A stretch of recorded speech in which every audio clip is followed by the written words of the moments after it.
Assalamualaikum warahmatullahi wabarakatuh. Selamat siang mahasiswa sekalian. Hari ini kita kembali bertemu. eh, Sudah masuk pertemuan kelima, ya, melanjutkan pertemuan sebelumnya. Baiklah, kita langsung kepada apa yang harus eh, kita lakukan nanti, tugas yang harus kalian kerjakan. Tapi sebelumnya saya ulangi lagi apa yang pernah saya kemukakan minggu sebelumnya, bahwa format laporan itu terbagi menjadi 3 bagian, yaitu bagian awal, bagian isi, dan bagian akhir. Bagian awal, ya, diantaranya halaman judul, lembar pengesahan, daftar isi, daftar lampiran, kemudian lagi eh, kata pengantar, abstrak, ya, kemarin sudah saya jelaskan. Bagian isi itu terdiri dari pendahuluan, kajian pustaka, ini sudah saya jelaskan, ya. Hari ini kita akan lanjutkan ke bagian yang ketiga, yaitu pelaksanaan penelitian perbaikan pembelajaran, atau dalam penelitian eh, yang pernah kalian lakukan, ini disebut metodologi penelitian.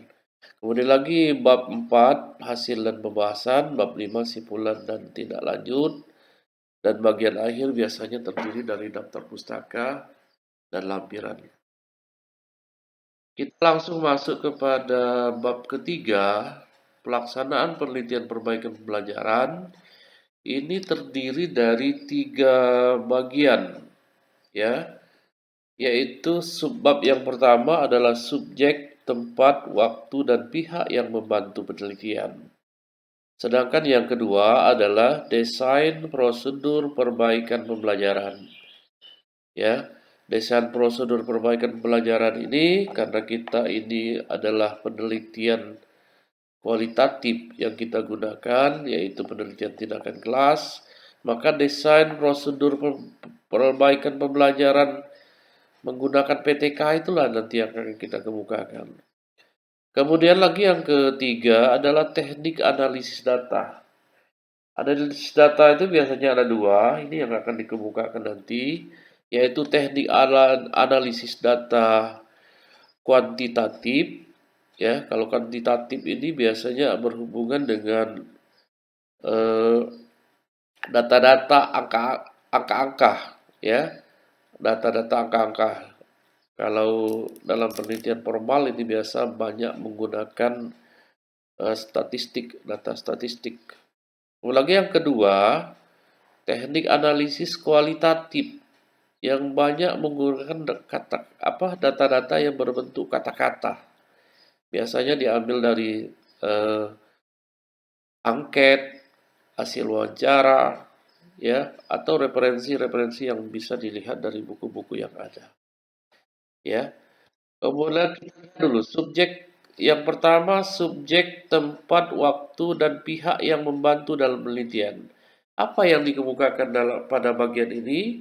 Pada bagian ini yang dikemukakan adalah yang pertama adalah lokasi, tempat, ya, nama sekolah, ya, waktu, ya, mata pelajaran, ya, kelas, dan pihak yang membantu, ya. Biasanya kalau dalam buku ini terdiri dari subjek, tempat, waktu, penelitian, pihak yang membantu, ya.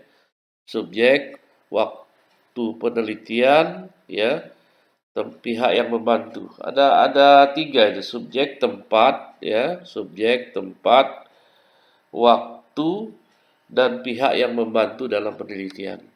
Untuk lebih jelasnya kita lihat pada contoh yang sudah pernah diambil oleh mahasiswa. Nah, seperti ini, ya, bagian bab ketiga ini, yaitu subjek, tempat, waktu penelitian, dan pihak yang membantu. Diuraikan satu persatu. Yang pertama subjek penelitian. Subjek penelitiannya di mana? Ya, kaitan dengan tempat biasanya, ya. Subjek penelitian pada perbaikan pembelajaran ini adalah siswa kelas 4 semester ganjil SMP Negeri 1 Lebung Batang. tahun pelajaran 2016-2017 yang terdiri dari 11 siswa perempuan dan 8 laki-laki. Sehingga total jumlah keseluruhan adalah 19 siswa. Dijelaskan subjeknya itu, ya, yang berhubungan dengan subjek. Apalagi tempat penelitian. Tempat penelitian itu berarti lokasi sekolahnya itu di mana. Ya, ini lokasinya adalah kelas 4 ya, semester ganjil SD Negeri 1 Lubung Batang, Kecamatan Pangkal Lampam, Kabupaten Ogan Komering Ilir, Provinsi Sumatera Selatan. Jelaskan lengkap seperti itu. Kemudian lagi yang berikutnya waktu penelitian. Waktu penelitian ini dijelaskan kapan penelitian itu berlangsung, ya, dari prasiklus ya sampai ke siklus kedua, ya, atau bisa juga dibuat minggu karena kita ini 8 pertemuan kan, minggu per minggunya itu, misalnya perencanaan itu minggu ke-1, ketika minggu ke-1 itu prasiklus ya itu minggu kedua, siklus 1 minggu ketiga, siklus kedua minggu keempat, dan minggu November minggu 1 sampai 4 November itu ada pelaporan.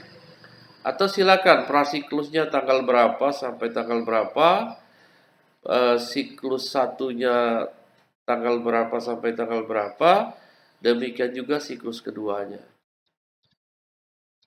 Pihak yang membantu, nah pihak yang membantu itu biasanya kita kemukakan adalah kepala sekolah, di sekolah khususnya, dengan supervisor 2, ya. Siapa? Sebutkan, ya. Siapa kepala sekolahnya, siapa supervisor 2 yang membantu kita.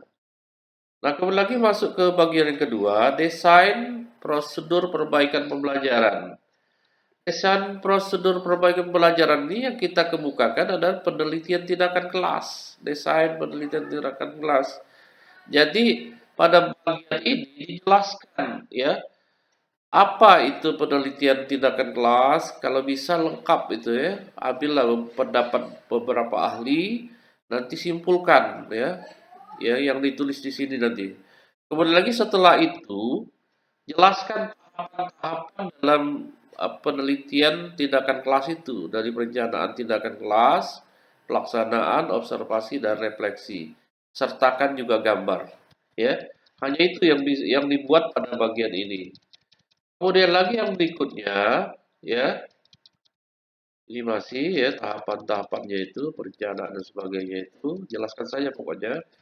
Yang terakhir adalah teknik analisis data, ya. Ini masih ini. Teknik analisis data ya.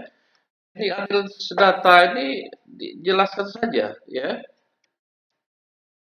Pengumpulan data ya. Pengumpulan datanya bagaimana? Misalnya yang pertama ini diubah penomorannya itu ya.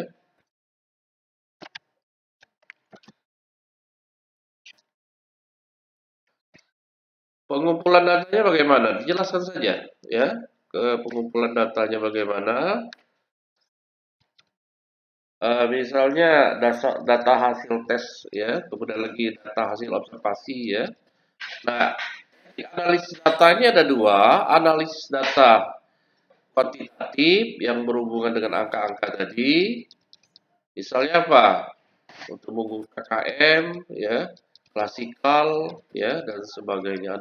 Nah, yang analisis data kualitatif ini berhubungan dengan aktivitas guru, kemudian lagi aktivitas siswa. Nah, ini yang perlu kalian kemukakan nanti.